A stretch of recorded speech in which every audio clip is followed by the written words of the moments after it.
You were mentioning before about differing leagues that players are involved in, and Johnny Williams is one of those that plays in League Two with Swindon. But he's been such a reliable player for Wales. Has always been involved when he's fit. What kind of role will he have to play for Wales this tournament? I think he could have a key role from the bench. I think the starting midfield for the game coming up tomorrow night would probably be Aaron Ramsey and Ethan Ampadu, but we'll have to wait and see, because Joe Allen, of course, would be a regular starter, but he's not going to be fit. He's not played since the 17th of September, and he was involved in the warm-up at training yesterday, then jogged off to do his own private work to try and get his hamstring into some sort of shape. So someone like Johnny Williams, who's very good on the ball, could be very important, particularly in the game against Iran, I think, coming up, which is an early kick-off, 1 o'clock, and although we're hearing about these air-conditioned stadiums, conditions could be fairly intense for that, and Johnny Williams could be the ideal sort of player, but he is such a great lad to have around the camp, because he should have had so many more caps and probably should be playing at a higher level than League Two, but he's had horrible injury problems throughout his career. But you talked to Simon Jordan about him, because he came through as a kid at Crystal Palace when he was there, and he said what a player he was when he was 16, 17 coming through, and he's such a popular figure in the squad, and when he scored a couple of goals in recent times, the whole team are very quickly on top of him, just to indicate what a good part of this squad he is. And I think that, you know, Johnny Williams could be an ideal player to bring on late in games, and they've got a number of players like that who could just come on and just try and hold the ball, because keeping the ball in these conditions is going to be so important, and Wales don't have a huge amount of players who are very good at that.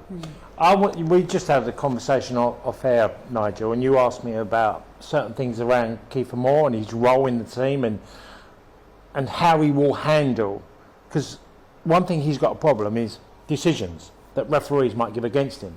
Because from Peter Crouch to myself to Noel Quinn and many others, that running and jumping for the ball is difficult because you're trying to get high. And one of the big things that Quinny had over me, he was very good at backing in and using his body without jumping. So he'd get himself back into a defender and just try and win little flicks, because we were told if you make a run and jump and you lift your arms, the ref will blow in the international football, which will be a problem for Kieffer Moore.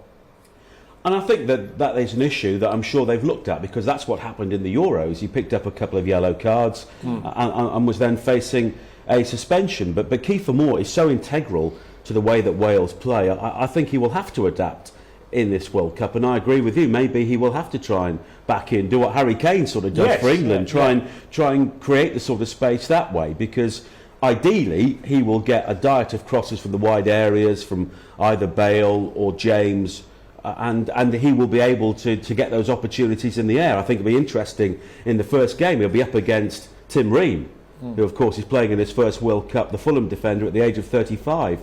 And I think he'll relish that sort of confrontation. And if he can get that far in the tournament, he against Harry Maguire could be a very interesting confrontation as well in the Wales-England game. But as you say, he's going to have to be cuter, because so often he picks up yellow cards because he goes up like that and referees think he's trying to foul, even though he's just looking for that sort of leverage.